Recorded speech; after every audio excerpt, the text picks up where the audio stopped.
आज की हमारी रूटीन की अपनी समीक्षा बैठक थी अपने विभाग की। और कुछ दिनों से मैं भी अपने विधानसभा क्षेत्र और अन्य जगह का मेरे कार्यक्रम थे, टूर्स थे। तो हमारे जो वर्तमान में मैं समझता हूँ जो सरकार, हमारा विभाग कदम उठा रहा है जिसके माध्यम से हमारी शिक्षा प्रणाली और बेहतर हो, जो हमने निर्णय किए उससे संबंधित आज की रिव्यू बैठक थी। और मुख्यतः इसमें मैं समझता हूँ जो हमारी कैबिनेट भी 1 तारीख को है, उसमें भी कुछ बातों को लेकर चर्चा हुई कि कौन कौन से मुद्दे हमारे शिक्षा विभाग के इसके तहत आ सकते हैं। और इसके अलावा भी कई और मामले, उदाहरण के तौर पे हमारे पीडब्ल्यूडी विभाग की बात करें, क्योंकि हमारी जो नोडल एजेंसी है जहाँ धन का बंटन शिक्षा विभाग करता है, आगे जो कार्य आपकी स्कूल बिल्डिंग, कॉलेज बिल्डिंग, उसका कार्य लोक निर्माण विभाग करता है।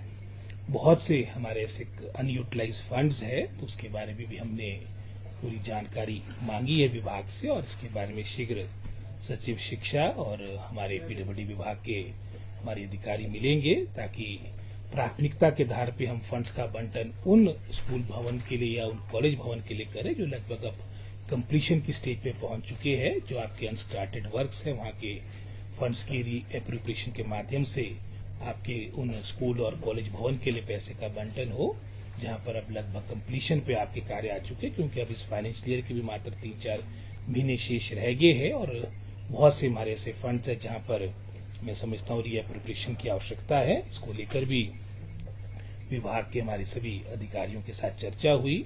बहुत से कुछ मामले हमारे कानूनी समझता हूँ लिटिगेशन में फंसे हैं, इसको स्पीड अप करने की भी आवश्यकता है। और वर्तमान में जो हमारी बैच वाइज रिक्रूटमेंट चली है, उसके बारे में मैंने फीडबैक लिया। तो ये सारे मुद्दे थे जिसके बारे में आज एक रिव्यू बैठक हमारी शिक्षा विभाग की हुई है।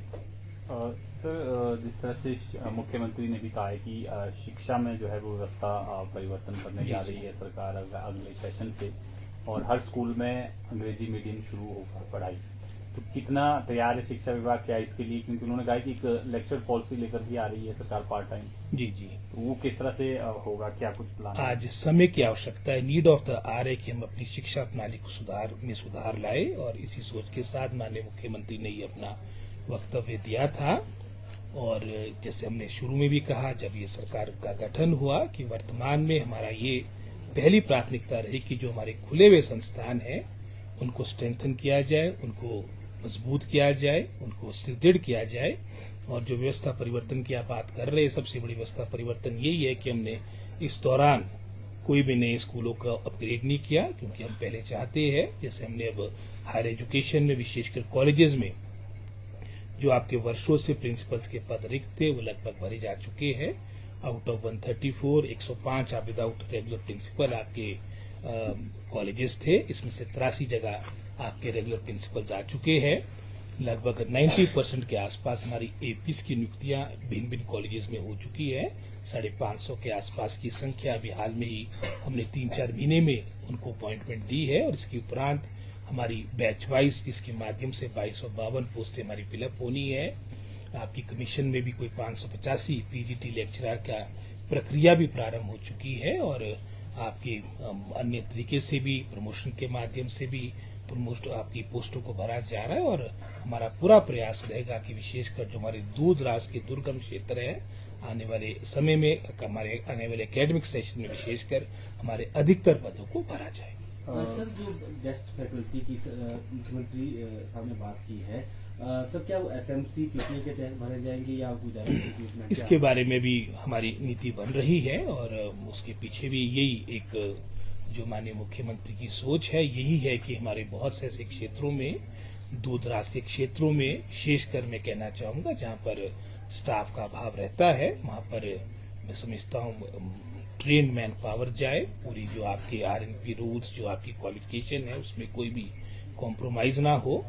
तो इसको लेकर अभी हमारे डिपार्टमेंट के स्तर पर अभी चर्चा चल रही है, और हमारा प्रयास रहेगा कि हम इस नीति के साथ शीघ्र कैबिनेट में जाएं। सर, शिक्षा विभाग सबसे बड़ा महकमा है, ट्रांसफर जो है वो हर साल होती है। क्या नए शैक्षणिक सत्र से ऐसा है कि बच्चों की जो पढ़ाई हो डिस्टर्ब ना हो, पहले ही जो है वो ट्रांसफर पॉलिसी लेकर आएगी? मैं तो दिल से तो चाहता हूं जो आप बोल रहे हैं, पर अब आने वाले समय वैसे भी अब नेक्स्ट ईयर तो वैसे भी पार्लियामेंट का आपका इलेक्शन रहेगा, तो मैं समझता हूँ 3-4 महीने की तो वैसे आपको राहत रहनी है कि ट्रांसफर नहीं होगी, और हम पूर्ण रूप से पूरा विभाग इस बात को लेकर चिंतन करे, प्रयास करे कि अपनी हमारी जो प्रणाली है उसमें सुधार हो। और ये आपने बिल्कुल सही कहा, इस ट्रांसफर के माध्यम से पूरे विभाग की फिर मैं समझता हूँ सोच में परिवर्तन आ जाता है, ट्रांसफर कम से कम हो और एकेडमिक सेशन के दौरान तो ना ही हो तो ज़्यादा बेहतर है।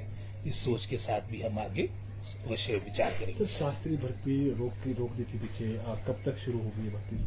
अभी तो वर्तमान में रोकी हुई है, और उसमें भी कारण आप जानते हैं कि वो एनसीटी की गाइडलाइंस में जो हमारे बीए बीएड जिन्होंने वो भी इसमें एलिजिबल हो चुके हैं, और साथ ही साथ वर्तमान में जो हमारे जिन्होंने 5 साल से इसमें शिक्षा इस कोर्स में की है संस्कृत में, तो उनका इसको लेकर विरोध है कि इसमें उनकी एलिजिबिलिटी के साथ एक तरह से हमारे साथ मैं समझता हूँ नाइंसाफी है। लेकिन अब अल्टीमेटली अब जो इसमें रिक्रूटमेंट होनी है वो एनसीटी की गाइडलाइंस के अनुसार होनी है।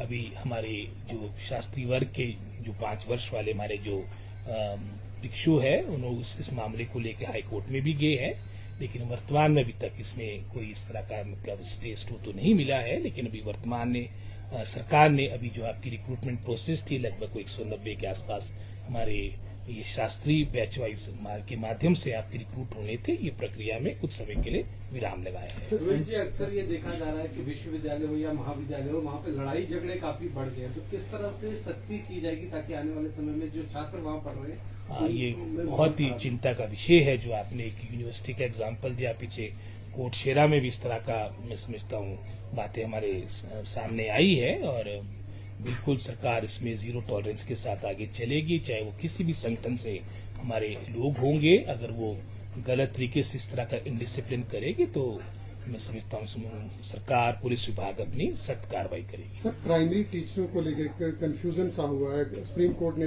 जो राजस्थान का फैसला दिया था कि उसमें अब बीएड वाले नहीं होंगे, लेकिन हिमाचल में क्या स्थिति है? कुछ दिन पहले हाई कोर्ट में भी ये मामला लगा था क्योंकि कंफ्यूजन सा हुआ। अब तो फ्यूचर में जितने भी हमारी रिक्रूटमेंट होगी वो विदाउट जो एज पर जो हमारे सुप्रीम कोर्ट की गाइडलाइंस है उसके अनुसार होगी। अब उसमें बीएड को बाहर कर दिया गया है और उसके अनुसार ही सुप्रीम कोर्ट से ऊपर तो कोई नहीं है, एज पर सुप्रीम कोर्ट ही आपकी फ्यूचर में नियुक्तियां होंगी। सर, बीजेपी अध्यक्ष डॉक्टर राजीव बिंदल ने आज एक आंकड़े जारी किए हैं कर्ज को लेकर। उन्होंने कहा कि मुख्यमंत्री ने कहा था कि दस्तावेज बताओ, तो उन्होंने कहा कि 10,800 करोड़ का कर्ज हो चुका है और मुख्यमंत्री झूठ बोल रहे हैं, तो ये आंकड़े जारी किस तरह के? बिंदल जी तो अब भारतीय जनता पार्टी के अध्यक्ष हैं, तो अपनी पॉलिटिकल स्टेटमेंट देनी है, लेकिन बेहतर होता कि वो इस दौरान और विशेषकर जब हिमाचली आपदा से बाहर आ रहा है, केंद्र की कितनी मदद हुई प्रदेश के प्रति उसके आंकड़े भी सामने ले आते।